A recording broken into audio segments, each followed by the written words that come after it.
pagi anak-anak. Assalamualaikum warahmatullahi wabarakatuh. Hari ini Ibu akan memberi pengulangan tentang tema 3, subtema 1, pembelajaran 1 tentang makanan sehat dan bergizi. Itu ada di buku 5C ya. Di sini makanan bergizi terdiri dari makanan pokok, ada yang terdiri dari nasi, ada singkong, ada jagung, ada sagu. Ini adalah makanan pokok bangsa Indonesia. Sedangkan mengandung biasanya makanan pokok itu adalah yang bisa mengenyangkan perut kita, biasanya mengandung karbohidrat.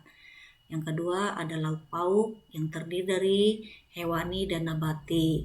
Kemudian ada ketiga adalah buah-buahan, dan yang keempat sayur mayur, dan kelima adalah susu.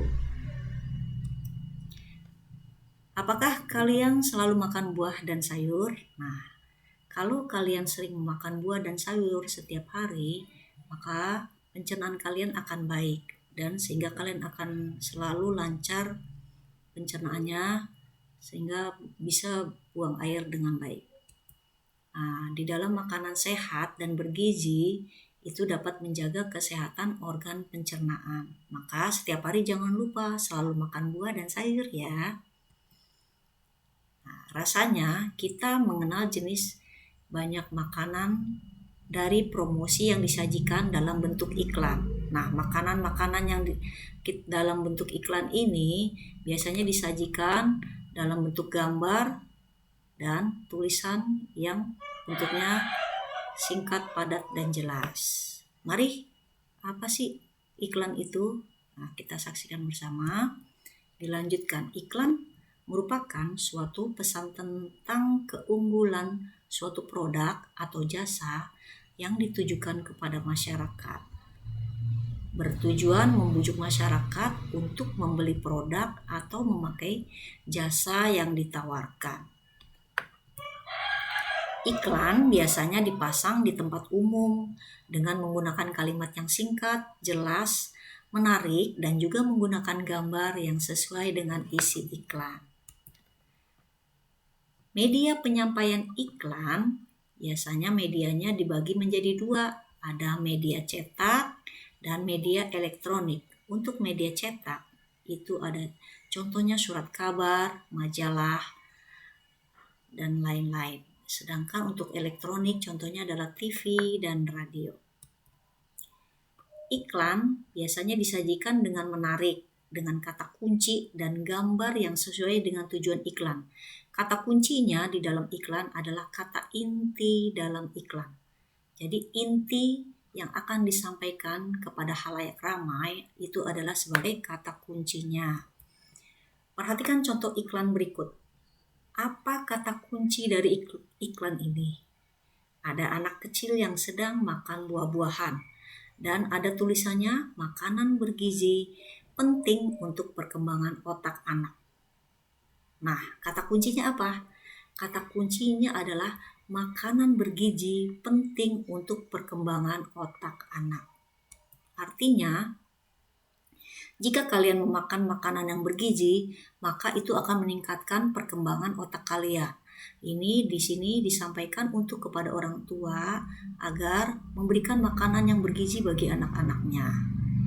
Nah, makanan bergizi itu salah satunya adalah mengandung susu. Susu itu dari mana? Susu itu adalah dari sapi, karena sapi menghasilkan susu yang baik maka sapi harus memakan makanan yang baik dan bergizi.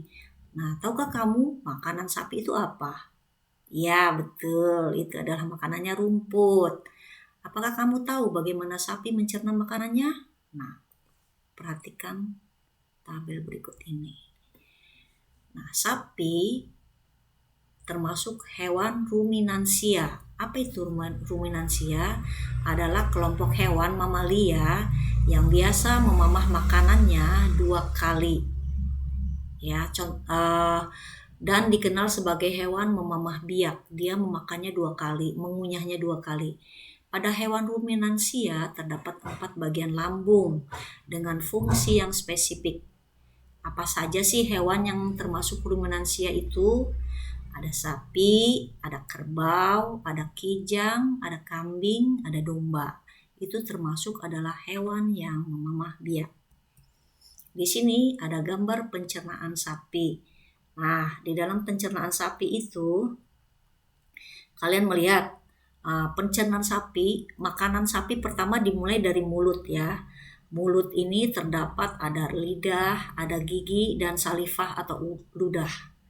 Dari mulut ini masuk ke esofagus. Ini namanya esofagus.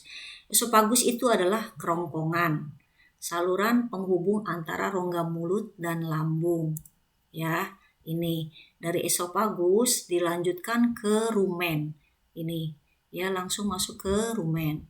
Di sini rumen adalah tempat terjadinya pencernaan dengan bantuan mikroba atau bakteri. Makanan yang dicerna sehingga makanan bisa menjadi bubur, ini sebagai perut besarnya ya. Perut rumen ini adalah perut besar. Dari rumen dilanjutkan ke mulut lagi. Dari rumen ini dia balik lagi ke mulut. Nah, disinilah ketika istirahat hewan sapi itu mengunyah kembali makanannya. Makanya disebut sebagai hewan memamah biak karena makanannya dimamah biak kembali dari mulut. Kemudian baru dilanjutkan lagi ke namanya retikulum. Ini namanya retikulum. Ini retikulum. Makanan mengalami proses fermentasi di sini di retikulum dengan bantuan bakteri anaerik dan protozoa. Penyaringan benda-benda yang asing. Di sini juga terjadi penyaringan benda-benda yang asing ya di retikulum. Benda-benda asing jadi tidak bisa masuk ke sini kemudian bersama makanan agar tidak masuk ke omasum. Mana omasum? Sebentar. Dari retikulum masuk ke omasum. Ini di retikulum ini ada penyaringannya supaya yang tidak penting-penting tidak masuk ke omasum. Nah, dari omasum kemudian makanan akan dicerna dengan bantuan enzim pencernaan. Dari omasum baru masuk ke abomasum. Abomasum adalah perut sebenarnya karena pada sapi makanan ini benar-benar dicerna dengan bantuan enzim pencernaan. Nah, kemudian baru masuk dari abomasum baru masuk ke usus. Ini namanya usus. Ya, usus ini panjangnya bisa sampai 40 meter. Itu ketika sudah menjadi dewasa, usus sapi itu bisa panjang sampai 40 meter. Di dalam usus juga terjadi penyerapan dan fermentasi. Nah, baru kemudian terakhir masuk ke pembuangan di sini ya. Oke. Itu adalah gambar pencernaan sapi. Nah, di sini alur pencernaan pada hewan ruminansia yang pertama dari mulut yang terdiri dari gigi, lidah, dan saliva atau ludah. Kemudian ada esofagus, kerongkongan, saluran penghubung antara rongga, mulut, dan lambung. Nah, esofagus kemudian ke rumen. Nah, dari rumen ini baru terjadi pencernaan dengan bantuan mikroba atau bakteri. Makanan yang dicerna sehingga menjadi bubur. Dari rumen kembali lagi ke mulut. Ya, balik lagi ke mulut. Ketika istirahat, ini sapi sambil tidur, sambil merem matanya, biasanya dia sambil mengunyah. Nah, ini makanya sering disebut sebagai hewan memamah biak, mengunyah 2 kali makanannya. Setelah itu baru dikirim ke retikum. Makanan mengalami proses fermentasi dengan bantuan bakteri aerik dan protozoa. Nah, di sini juga ada penyaringannya ya, penyaringan benda-benda asing yang masuk bersama makanan agar tidak masuk ke dalam omasum.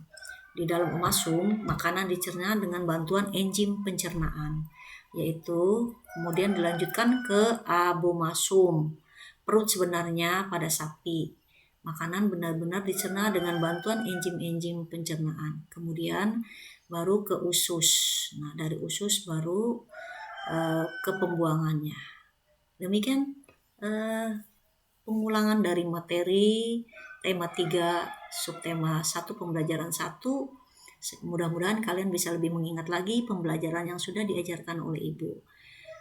Oke, semua selamat siang.